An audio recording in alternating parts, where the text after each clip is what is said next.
Hello, my name is Ruth. This is Fae Hollow Homestead, and it is 4th of July, and I probably won't be posting this for a couple of days just because I'm a little backed up on videos right now, but I just wanted to come out here. We just got done doing a bunch of family stuff, and the food forest was calling my name. I'm also a bit of an introvert, and so having a whole bunch of people around for a long time, I need to escape. So this is the place that I come. But there's a bunch of raspberries and my daughter wanted some raspberries. So we're gonna get some because these raspberries are the best. They are the absolute best. Let me show you how awesome these raspberries look. Get some raspberries right here. Looking pretty good. Got raspberries down here. And in a lot of places actually. These are my favorite raspberries because they come on this thornless cane. And this is the canby, and I just absolutely love canby. Look at this scarlet sage. And then over here, these poppies are nearing the end of their life, but they're still completely gorgeous. So I spent like 5 or 6 hours in the garden yesterday, in the vegetable garden over here, just kind of taking care of things, making everything the way that I wanted it. I needed to weed a little bit. There was some overgrown stuff, some stuff that had gotten old and was no longer harvestable because, you know, peas don't last forever. And then there were some flowers and some herbs that had moved into the pathways that I wanted to kind of transplant off the pathway. And then I planted a ton of seeds because the voles had eaten most of my vegetables in there. And so I've got a bunch of seeds going on in there now, and hopefully the rest of the stuff is doing well. But it was just like, you know, if there was flowers laying down, propping them up, using some ropes, tying them off, rearranging some stuff. I had some tomatoes that I had to transplant because last year I buried the tomatoes that I really liked. I put those in the ground, and the seeds of those came up this spring, and those are kind of my backups. Now I know they're not going to be completely true to the plant that they came from because there was other tomatoes in there and there will be some cross-pollination, but I'm okay with that. I'm not super picky about it being like a specific certain variety. And so a tomato, I haven't met a tomato yet that I don't like. So transplanting some of those, but in here, I need to come in here and spend like 5 or 6 hours in here. And tonight is not the night because it is 4th of July. But I wanted to just kind of survey some of the stuff that I want to do. So let me show you my checklist of things that I want to do in order to spruce up the food forest. So in this area, I had a cut flower garden, and actually up there it's doing really well. But in this area, this is like where the voles really congregated a lot. And I'm not sure with these hollyhocks if the voles ate the roots and that's why they're dying, because the blooms are not quite done yet. Or if they just, I don't know. Or if they're just at the end of their life cycle. So I want to save 1 or 2 of these plants for seed, and then get the rest of them out. There's a bunch of stuff like these old poppies. Now some of the poppies have new buds on them that will be blooming again, and I don't want to take away from that. But a lot of these are old, and this is the seed head of a poppy. And poppies are my favorite flower, but you can see that they're kind of making a mess. These came up, they are volunteers, and I love volunteers. I keep them as much as possible in my garden. But these were volunteers in my bed of corn and squash and stuff like that. And they're kind of laying over and it's kind of messing with everything. So what I'm going to do is I got to take out the stuff that is dead where the seed heads have already developed seeds, so I can save the seed and spread those next year, or actually technically this fall. And then I didn't get to lay down new mulch this year at all because I didn't have any access to any mulch this year. So there's a lot of weeds coming up in this area. Now some of these are not weeds. Some of them, like over here, you can see this is lamb's ear. Sheep sorrel. There we go. It's sheep sorrel. And I let that come up because I want sheep sorrel in my garden, and this is where I kind of let it do its thing. It's a ground cover. It's good. But you can see over here it's kind of getting out of control. There's potatoes popping up, but I didn't plant potatoes. So all the potatoes that are popping up are actually from voles eating my potatoes last year, and they have just they've taken the parts of the potato and taken them down their tunnels, and they have started growing from wherever they left either a peel or part of a potato in their tunnel. And so I have potatoes popping up everywhere because the vole holes are everywhere. And so these are not really like harvestable potatoes, but the plants are coming up, and I don't want them coming up where they are coming up. So I need to get rid of those.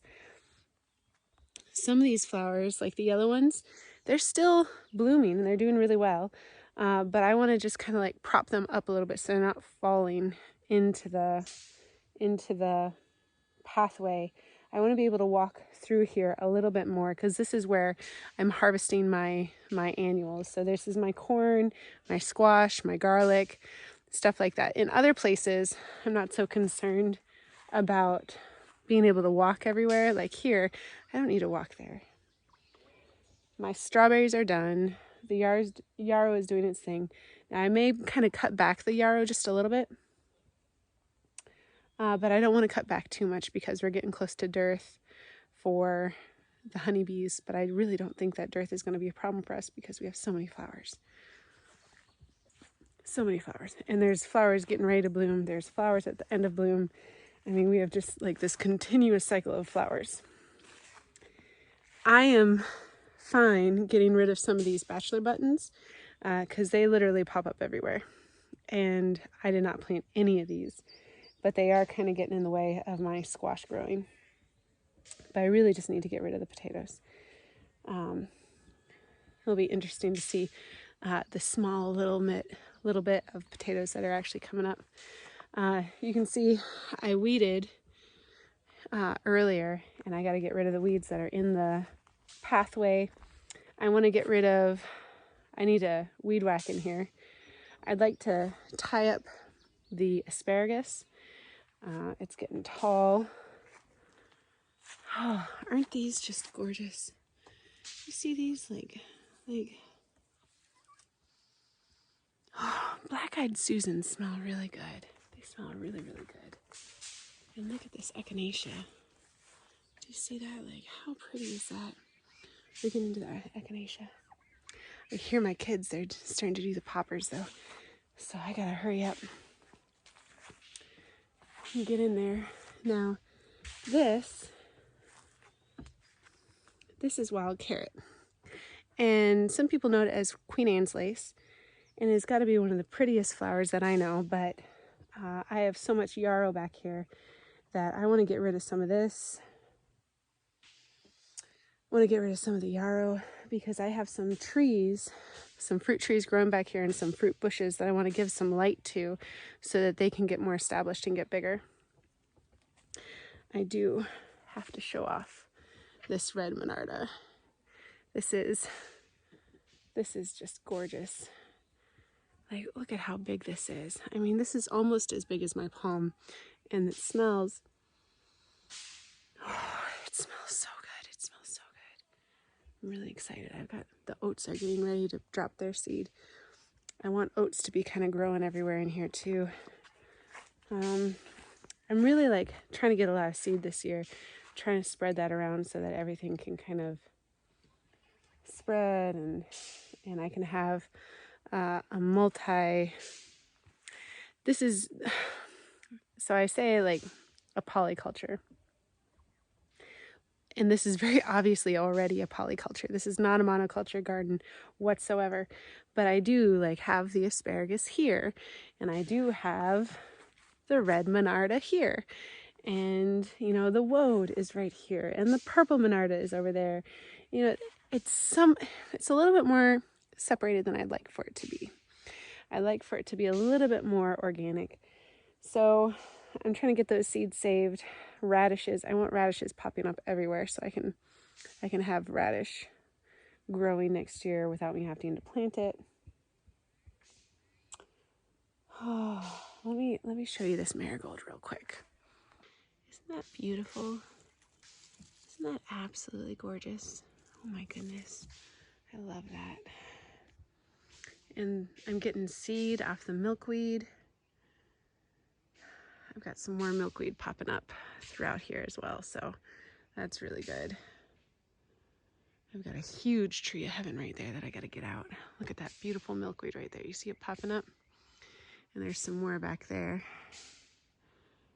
But this right here, this is an unwelcome weed in my garden. This is what goldenrod gets a bad name from. So in the fall, these will bloom with a yellow flower, and it gives a lot of people allergies. And it affects a lot of people's allergies. But a lot of people blame goldenrod on it because they have the same, not the same, but yellow flowers that are like this. And they grow in the same area. So they're a field growing weed. And goldenrod is actually something that I've planted in several places in my food forest, in my garden, out in the field. I want goldenrod. That's a really good pollinator, really good medicinal, and it's just beautiful. But this is not useful for anything. And I'd rather fill my space with useful plants than plants that have no use that I want. So I'm not anti-plant. I don't look at this and think, oh, it's an evil plant. I got to get that out of my garden. Even the tree of heaven, I don't feel that way. I just don't want those in my garden because I only have a certain amount of space, and I want to fill it with things that are supremely useful for multiple different purposes. So this doesn't fulfill any need for me, but I could fill that area with goldenrod or milkweed or, you know, more figs because I love figs. Okay, so what else do I have to do? When the oregano blooms, once it gets done blooming, I like to cut it back real low, and then it'll grow again. And so what I'm going to do is I'm going to let this grow a little bit longer, and then once it's done blooming, then I will start cutting it back, and that's another job that I have. Let's see.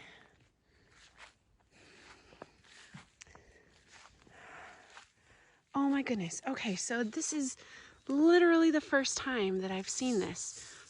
So remember how I told you that figs are the last thing to pop up in the yard? This has absolutely been just a dead twig. I swear, I think this is the old branch from it that got stepped on and is now in the ground. But this came up from the roots.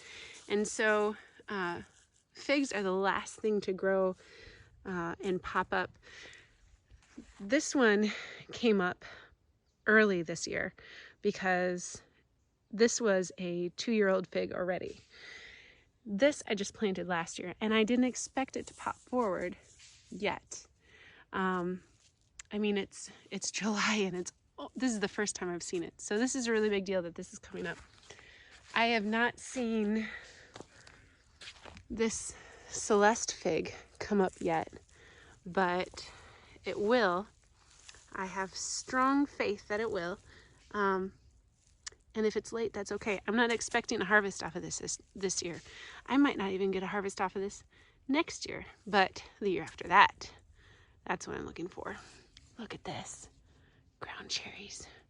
So excited. And a cute little mushroom. Got some cosmos growing. Look at this rattlesnake master. Looks really beautiful. That is also a weed that I want to get out. Has no purpose for me in here. Look at all these raspberries that I'm going to be getting.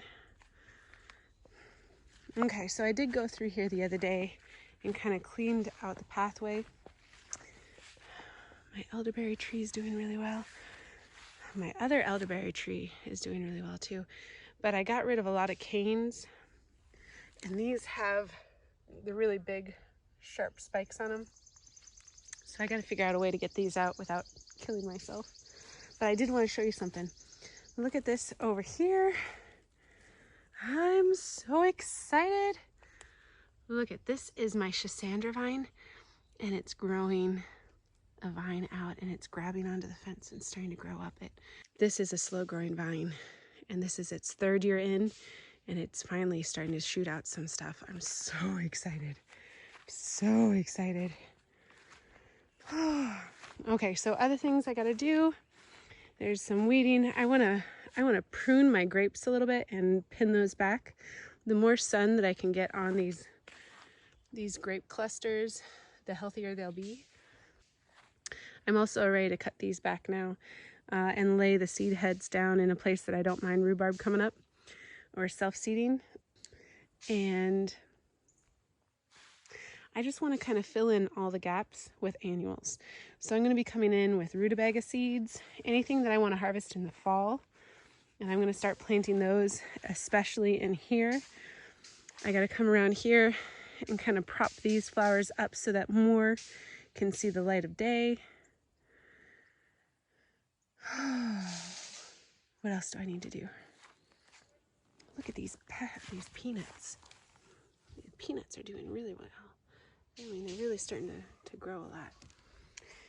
And I'm thinking that's pretty much close to it.